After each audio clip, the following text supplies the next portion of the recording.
Bismillahirrahmanirrahim. Welcome you all on my YouTube channel, that is English with BJ. So, as I discussed in the previous video, that is noun and cases of noun, and in today's lecture we will cover up all the kinds of noun. So let's begin.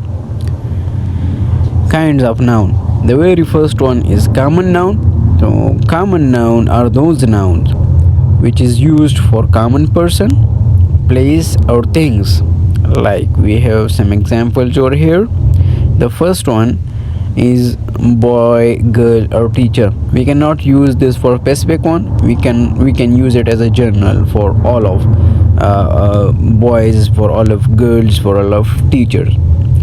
Then on the second place we have places like chair, car. So generally we use these names for these things. Then we have places. So in places we have city and town. We are not specifying the places, but we are just mentioning the cities and town, etc. A little bit note for you guys that common noun are written with small letter. We cannot use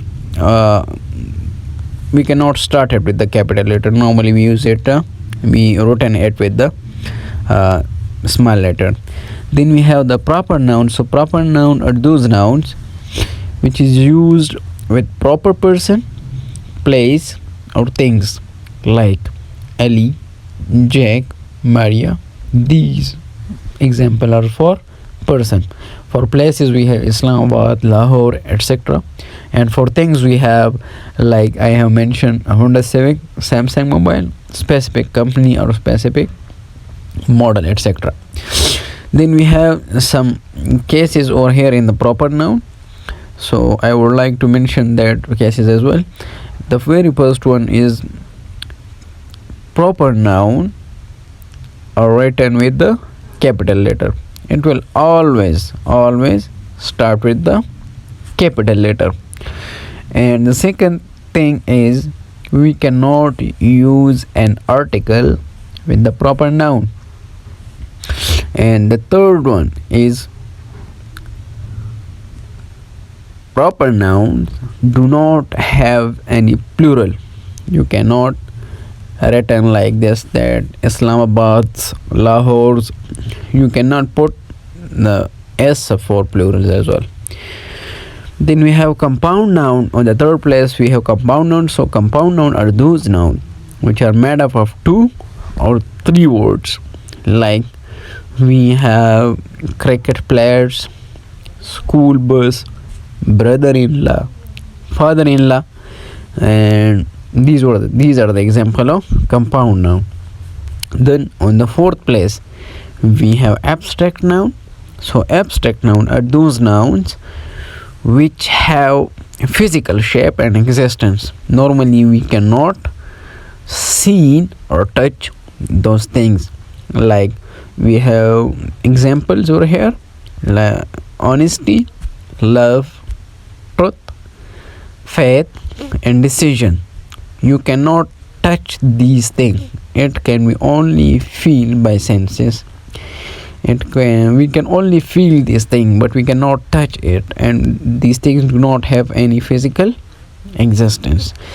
Then on the fifth place we have concrete noun. So concrete noun are those nouns which have physical shape and existence. Or we can also define it like this, that those nouns which can be seen or touched, that we call concrete noun. For example, we have blackboard, shoes, chair, etc. Then on the sixth place we have collective noun. So collective noun are those nouns which shows group, or a noun that shows group. We call it collective noun. Collective means group. For example, we have fleet. Fleet is a group of sheep. Normally we use for the combination of different sheep are combined together. We call it fleet. A group of sheep is called fleet. Then we have army. Then we have team. So these are the example of collective noun. Then on seventh place we have material noun. So material noun are those noun which is made up from another substance like plastic, like glass, like iron. These are the example of material noun. Then on the eighth position we have countable noun. So countable nouns are those nouns which can be count, like we have books, tables, cars, etc.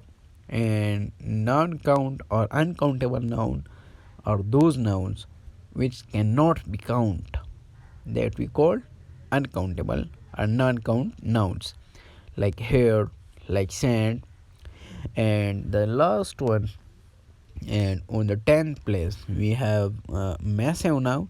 So massive noun are those nouns which can be count but it takes a lot of time. We can call it massive noun, like rice, etc. Thank you.